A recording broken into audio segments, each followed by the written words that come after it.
Now, in terms of compliance, the mechanism that I spoke to you about has been functioning now for almost 3 years. We are actually in the 3rd year of operation. We are beginning to get a picture, and that picture is both encouraging and intriguing.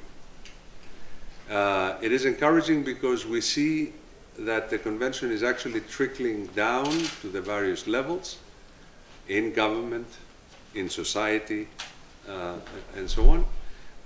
And it is creating change.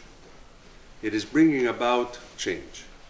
It is intriguing because the results of the reviews show us that we can make no assumptions. We can take nothing for granted. Even in the area of the more traditional crimes of corruption, such as bribery, we find nuances, and very important nuances. Because while you will find the offense, the crime, in almost all criminal laws or in all legal systems, there are differences, for example, on the scope of application of that legislation. To whom does it apply? Or to put it differently, who is excluded from its application? And we see also various other nuances when it comes to other crimes. One other example of which is encouraging is that countries are ready to experiment with some very new notions, some very new concepts.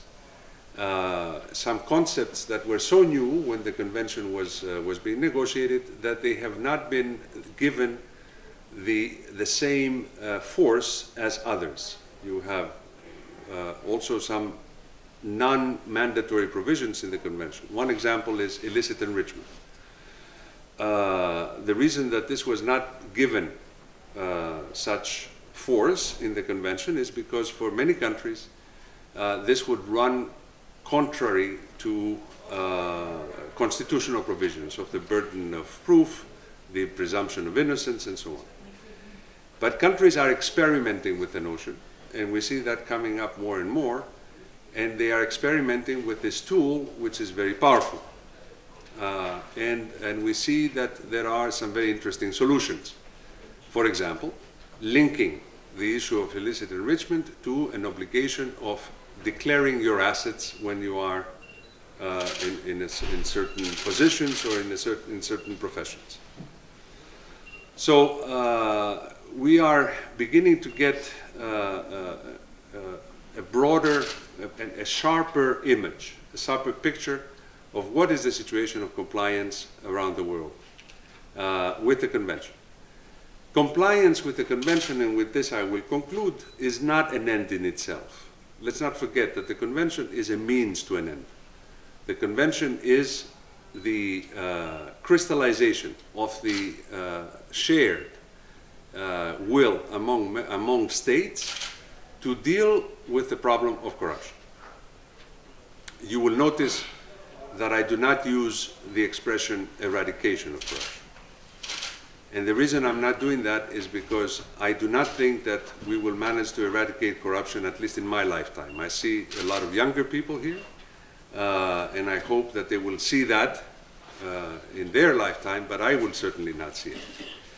Because corruption has been with us for a very long time. Corruption is a very complex issue. It will fight back.